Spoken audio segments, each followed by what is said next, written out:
के सेनापति 3 अप्रैल 2025 को अपना राशि परिवर्तन करने जा रहे हैं। तो मंगल के राशि परिवर्तन का प्रभाव मीन राशि वालों पर किस प्रकार से पड़ने वाला है, आने वाले समय में मंगल के राशि परिवर्तन के कारण आपके जीवन में किस प्रकार की परिस्थितियों का निर्माण होगा, और मीन राशि वालों आप वर्तमान समय में शनि की 7.5 के दूसरे चरण में चल रहे हैं।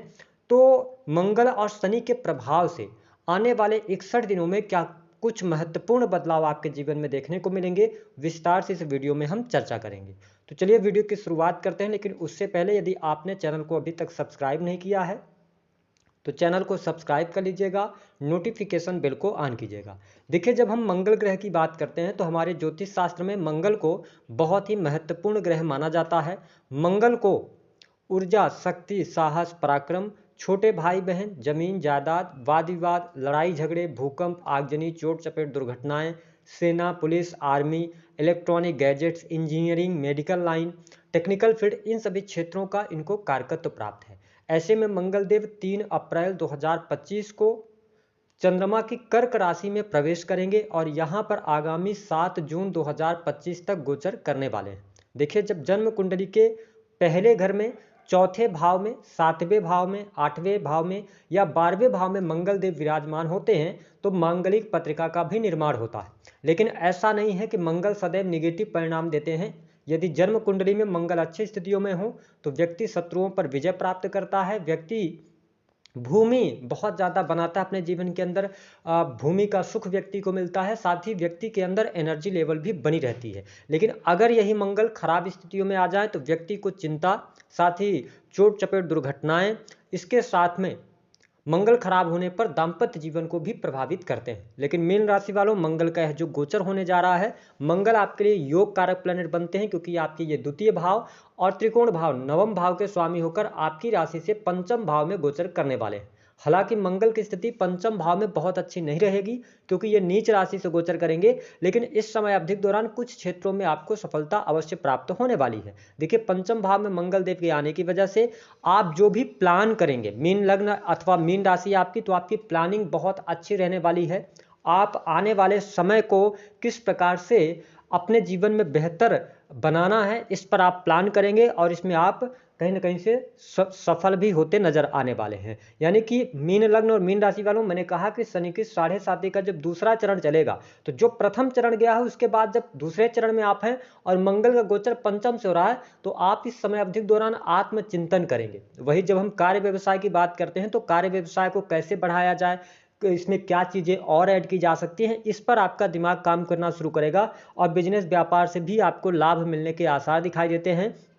यदि आप कस्टमर को सर्विसेज प्रोवाइड करा रहे हैं या कोई भी इंडिविजुअल बिजनेस करते हैं, विशेषतौर पर इलेक्ट्रॉनिक गैजेट से जुड़ा हुआ, ज़मीन की खरीद फरोख्त का काम करते हैं, तो यहाँ पे लाभ आपको अच्छा मिलेगा। और आप देखेंगे इन 61 दिनों में जो भी आप कार्य करेंगे, आप एक टारगेट बनाकर कार्य करेंगे और उन टारगेट्स को पूरा करते हुए आप नजर आएंगे। तो कुल मिलाकर अगर देखा जाए तो यह समय आपकी प्लानिंग के लिए, सेल्फ चिंतन के लिए बहुत बढ़िया रहेगा। इसके साथ आपने पिछले समय में जो अनुभव प्राप्त किया है अपने कार्य क्षेत्र से, उस अनुभव का प्रयोग करके आप आगे बढ़ेंगे तो बिजनेस व्यापार में आपको सफलता मिलेगी। हालांकि शनि की 7.5 का दूसरा चरण आपके जीवन में आरंभ हो गया है, तो आपके लिए यही राय रहेगी कि यदि आप बिजनेस व्यापार में कुछ बड़ा निवेश करना चाहते हैं, बड़े इन्वेस्टमेंट की तरफ जाना चाहते हैं, तो थोड़ा समझदारी पूर्वक जाइएगा, क्योंकि आपके ये धन भाव के स्वामी होकर नीच के हो रहे हैं। तो ऐसी स्थिति में आप कहीं गलत जगह पर पैसा बहुत ज़्यादा निवेश न कर दें, इसका आपको ध्यान रखने की आवश्यकता रहेगी।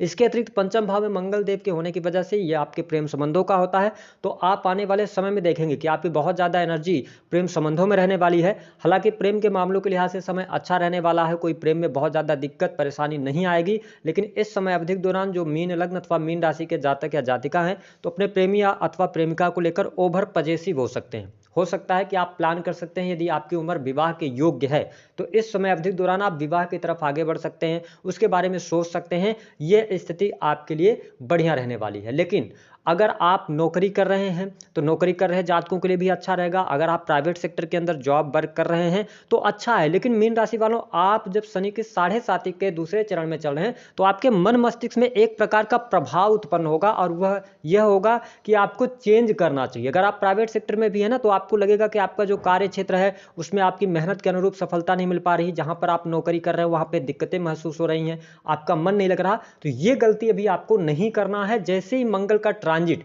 7 जून के बाद 6 हाउस में होगा उसके बाद आप परिवर्तन की तरफ जाइएगा। इस समय अवधि के दौरान अगर आप नौकरी कर रहे हैं तो आप करते रहिए। हालांकि थोड़ा सा कार्यस्थल पर आप सावधान जरूर रहिएगा। आपके पीठ पीछे बहुत सारी निगेटिविटी बोलने वाले लोग अवश्य होंगे, तो उनको आप थोड़ा सा इग्नोर करके चलेंगे। दूसरी बात क्या है कि पंचम भाव आपके पूर्व जन्म के कर्मों का भी होता है, संतान का भी होता है। तो स्पेशली संतान को लेकर आप बहुत ज़्यादा चिंतित रहने वाले हैं।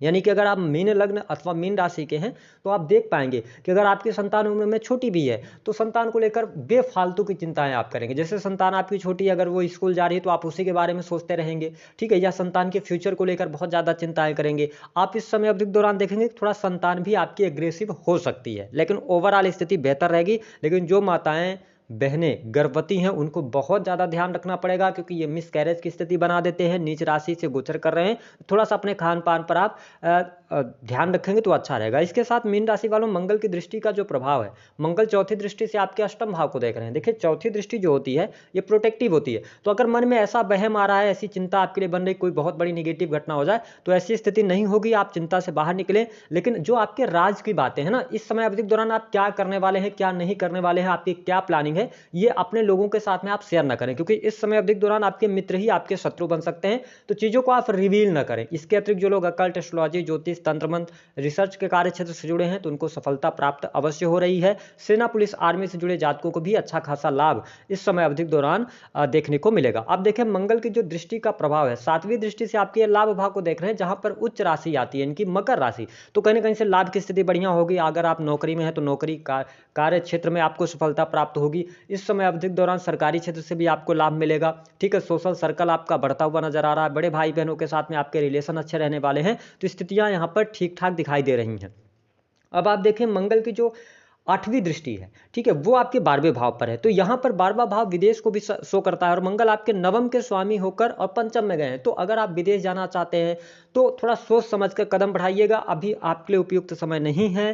कहीं ना कहीं से दूसरे परंपराओं में जाकर सेटल होने में ये दिक्कत दे सकते हैं, इसलिए अभी आप थोड़ा सा पेशेंस रखिए तो आपके लिए अच्छा रहेगा, है ना। और डिप्रेशन जैसी समस्याएं थोड़ी सी हो सकती हैं। प्लानिंग आप करेंगे, हो सकता है कि कुछ प्लानिंग शनि के 7.5 के दूसरे चरण की वजह से प्लानिंग आपकी सफल ना हो पाए, ठीक है। तो ऐसे आप थोड़ा हिम्मत बनाकर रखेंगे तो मंगल आपके लिए अच्छा करेंगे। बहुत सारे लोगों के साथ ऐसी घटनाएं होती हैं कि आप एक ही ट्रैक पे चल रहे थे, आपने बहुत सारी मेहनत करा है, लेकिन उस मेहनत का परिणाम नहीं मिल पा रहा है। अब आपके मन में ऐसे विचार उत्पन्न होने लगे कि अब आपको ट्रैक चेंज करना चाहिए, काम चेंज करना चाहते हैं। तो ऐसे गलतियों से भी आपको बचना है। जितनी भी रिसोर्सेस है, जितनी भी आपकी एनर्जी है, अपने कार्य क्षेत्र पर लगाएंगे तो आपके लिए अच्छा रहेगा। नौकरी कर रहे जातकों के लिए बहुत बढ़िया रहेगा। एजुकेशन के थ्रू नई नौकरी की संभावनाएं भी यहाँ पर दिखाई देती हैं मीन लग्न और मीन राशि वालों के लिए। तो ये स्थिति आपके लिए बढ़िया यहाँ पर बनती हुई नजर आ रही है। इसके साथ ही मैरिटल लाइफ की जब हम बात करते हैं, देखिए 12th हाउस को मंगल अष्टम दृष्टि से देख रहे हैं, तो कहीं ना कहीं से इमोशनल आप ज्यादा हो सकते हैं। मैरिटल लाइफ के अंदर आप देखेंगे आपका जो पार्टनर है, आपको जो जीवन साथी हैं, उनके साथ में हो सकता है कि थोड़ा बहुत मिसअंडरस्टैंडिंग क्रिएट हो, थोड़ा सा अक्खर स्वभाव हो जाएगा, अपनी ही बात पर अड़े रहना, ऐसी चीजों से आपका सामना हो सकता है। तो थोड़ा सा ये ध्यान रखना पड़ेगा। और साथ ही मीन राशि वालों, आपके प्रथम भाव में बहुत सारे ग्रहों की युति भी रहने वाली है, तो आपको चरित्रवान होकर चलने की आवश्यकता रहेगी। अगर आपने चरित्र को इधर उधर किया तो फिर चरित्र के मामले में आप यहां पर फंस सकते हैं और मंगल के निगेटिव परिणाम आपको देखने को मिल सकते हैं। तो कुल मिलाकर अगर देखा जाए तो मीन लग्न और मीन राशि वालों के लिए लंबी दूरी की यात्रा भी दिखाई देती है, ठीक है। साथ ही धर्म कर्म के प्रति रुचि भी जागृत होगी, पिता का सहयोग भी मिलेगा, और आपके घर में कोई ना कोई शुभ अथवा मांगलिक कार्यक्रम भी होंगे। तो कुल मिलाकर अगर देखा जाए तो मीन राशि वालों के लिए समय अच्छा रहने वाला है। जो बातें हमने वीडियो में बताई उसको आप ध्यान रखें, अनुसरण करें। साथ ही एक से अधिक प्रेम संबंधों की तरफ ना जाएं, ठीक है। अपने पार्टनर को आप चीट ना करें, तो आपके लिए चीजें बेहतर रहने वाली हैं। 2 चीजों का आपको ध्यान रखना है। पहली बात यह है, आप बहुत बड़े ड्रीमर होते हैं, आपके सपने बड़े होते हैं और आप जीवन में मेहनत भी करते हैं, लाभ भी प्राप्त करते हैं। तो कई बार जीवन जीवन में ऐसी स्थिति बनती है मीन राशि वालों, जब हम सब कुछ अपना प्रयास कर रहे होते हैं लेकिन चीजें हमारे अनुकूल नहीं हो रही होती हैं, तो उस दौरान हमारे पास सिर्फ एक ही रास्ता होता है कि हम अपना कर्म करते रहें और सारी चीजें ईश्वर के प्रति छोड़ दें, भगवान के प्रति छोड़ दें, तो चीजें आसान हो जाती हैं। तो यहाँ पर यही बात का आपको ध्यान रखना है। थोड़ा अपने हेल्थ का भी ध्यान रखिएगा। जिनकी अगर मान लीजिए कि राहु की दशा चल रही होगी, या ऑलरेडी आपकी शनि की महादशा चल रही है, या आप केतु की महादशा में, तो हड्डियों में फ्रैक्चर वगैरह से बचिएगा। इस चीज को नोटिस करके चलें। उपाय क्या करना है? उपाय के तौर पर हनुमान जी की उपासना कीजिए, हनुमान चालीसा का आप पाठ करते रहिए, तो शनि के 7.5 का जो प्रभाव है उसमें भी कमी देखने को मिलेगी। प्रत्येक शनिवार आप शनि मंदिर जाइए, शनिदेव जी के दर्शन कीजिए, इससे भी आपको लाभ अवश्य मिलेगा। तो दी गई जानकारी पसंद आए तो वीडियो को लाइक करें, चैनल